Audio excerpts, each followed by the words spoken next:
प्रिय दर्शकों नमस्कार। आज संसार में प्रचलित कुछ ऐसी जो है स्थितियां देवी देवताओं की हैं जिनको हम मानव हमेशा से पूजते आए हैं, सम्मान करते आए हैं। उनके लिए हमारे हृदय में एक धारणा है कि उनके पूजन से, उनके सम्मान से, उनके प्रतिष्ठा करने से, जप तप करने से हमको शारीरिक, भौतिक, मानसिक, आध्यात्मिक सुख की प्राप्ति होती है।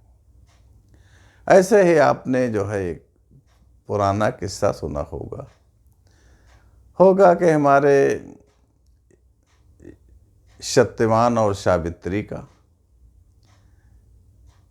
जो कि सत्यवान की मृत्यु पर उनकी पत्नी सावित्री ने जो है अपनी ही युक्ति से, बुद्धि से विजय प्राप्त की थी।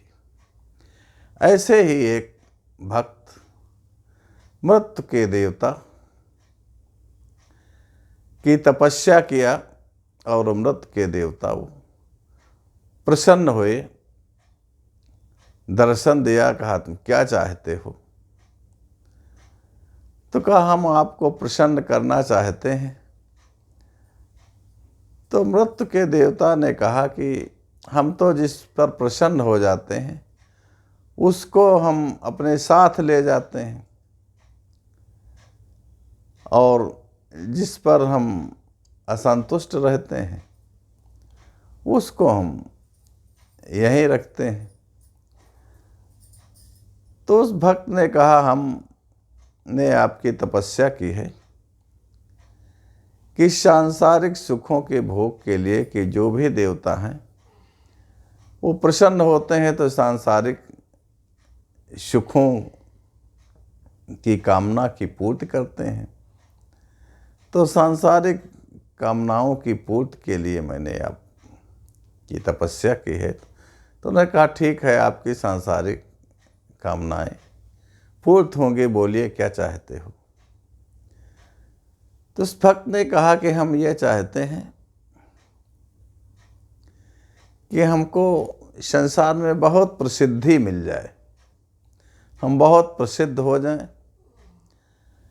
तो मृत्यु के देवता ने कहा ठीक है, तुम प्रसिद्ध हो जाओगे। यदि कोई बीमार तुम्हारे सामने आए तो बीमार को तुम देखना, तो अगर सर की तरफ मेरे दर्शन हो तो समझ लेना कि ये बीमार ठीक नहीं होगा, ये जो है मृत्यु को प्राप्त होगा। तो उस मरीज को मत छूना। अब अगर पैरों की तरफ दर्शन हो तो समझ जाना कि ये ठीक हो जाएगा, तो उसको आप जैसे छुएंगे वैसे ही वो ठीक हो जाएगा।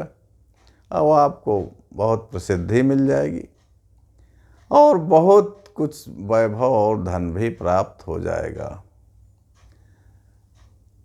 और ये वरदान दे करके वो मृत्यु देवता चले गए।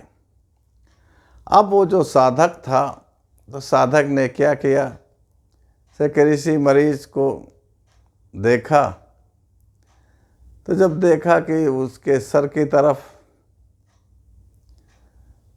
ध्यान दिया तो मृत्यु देवता दिखाई पड़े।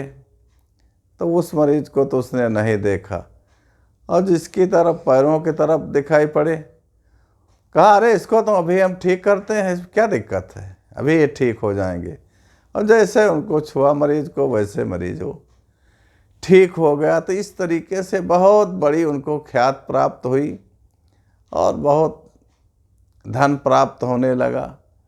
और जहाँ जहाँ ये बात इतनी हवा की तरीके से फैली कि उनके यहाँ पर हजारों रोगी आने लगे, और वो यही करते, जब उसको देखते कि सर की तरफ मृत्यु देवता के दर्शन होते तो उस मरीज को नहीं छूते, कहते भैया ये नहीं ठीक होगा, इसको आप ले जाइए कहीं दूसरी जगह। और अगर पैरों की तरफ देखते तो छू लेते, तुरंत ठीक हो जाता। तो ये एक कार्यक्रम बहुत दिनों तक चलता रहा।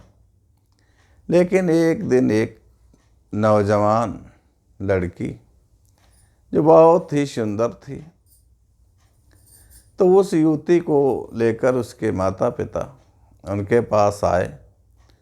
तो इन्होंने जब देखा कि उसके सर की तरफ मृत देवता खड़े हैं, तो इनको तो उन्होंने बताया था कि ये जो है सर की तरफ हमको जब आप देखेंगे तो समझ लीजिएगा कि ये इसकी अवश्य मृत्यु होने वाली है।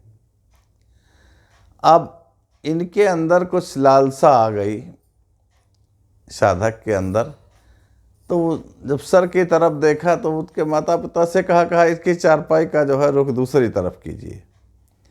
तो जिधर सर था उधर पैर कर दिया, और जिधर पैर थे उधर सर कर दिया। तो इससे मृत देवता जो है असंतुष्ट हो गए। वो लड़की की मृत्यु तो नहीं हुई, वो स्वस्थ हो गई, छू लिया। तो उसके माता पिता ने प्रसन्न होकर उस कन्या का विवाह उन्हीं के साथ कर दिया। वो जो साधक थे उन्हीं के साथ विवाह कर दिया, और दोनों लोग बहुत दिनों तक जीवन यापन करते रहे। लेकिन मृत्यु के देवता के साथ जो इन्होंने छल कपट किया, तो इससे वो नाराज हो गए। और नाराज होने के बाद तो वो लड़की तो अपने समय पर जब उसकी वृद्धावस्था आई, वृद्ध होकर के वो अपने जीवन को पूर्ण कर लिया और मृत्यु को प्राप्त हो गई। लेकिन मृत्यु के देवता इनसे नाराज थे, इसलिए इनका शरीर बहुत ही जर्जर हो गया, बहुत कमज़ोर हो गए। और फिर भी जो है इनको वो मृत देवता ले जाने पर तैयार नहीं। तो बहुत इनको दुर्दशा झेलनी पड़ी, और बहुत ही परेशानी से इनका जीवन कटने लगा, और सांसें बंद न हों।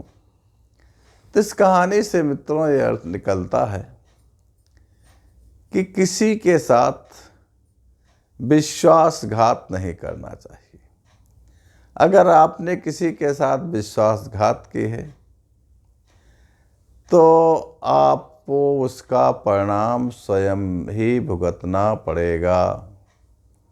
इस कहानी के पीछे मुख्य मकसद यही है कि आप किसी के साथ विश्वासघात न करें। यदि आप किसी के साथ विश्वासघात करते हैं तो विश्वासघात आपके ही साथ हो जाएगा। ऐसे ही ज्ञानवर्धक किस्से, कहानी और वीडियो देखने के लिए आप हमारे चैनल को सब्सक्राइब कीजिए, लाइक कीजिए। पूरा वीडियो देखने के लिए आपको हमारी तरफ से बहुत बहुत धन्यवाद। नमस्कार।